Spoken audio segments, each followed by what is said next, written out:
Theaters, one of the world's most remarkable and beautiful places. Today, we'll be adventuring through one of the world's most memorial theaters, Teatro La Firenze. Let's get into it!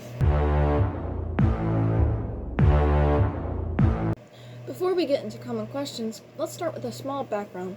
The Teatro La Firenze is a historic opera house in Venice, Italy.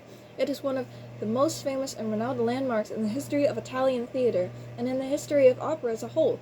The theater is also known as the Phoenix Theater because, despite losing 3 theaters to a fire, its name reflects the ability of an opera company to rise from the ashes, like a phoenix. Teatro La Firenze was commissioned and paid by the Venetian government. The Venetian government funded the construction through a combination of public funds and private donations. The theater has since become one of the most renowned open opera houses in the world, hosting performances by famous composers such as Rossini, Verdi, and Stravinsky.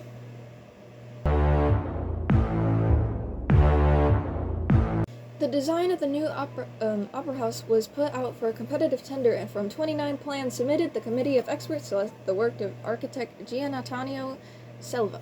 Construction of the theater began in 1790, and it was officially finished on May 16, 1792. The project was overseen by architect Giannantonio Selva, his name's hard to pronounce, who designed the neoclassical building.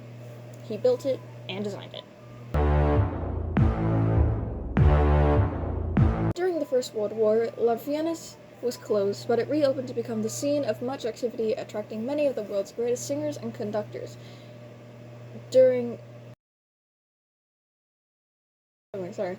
the pandemic, it was closed because of the COVID-19 emergency, and the Teatro La Firenze remained closed until the pandemic was over.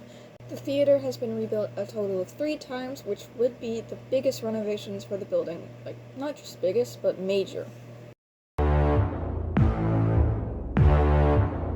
The first show in the theater was an opera by Giovanni Pacelli entitled I Giuci d'Agrigento.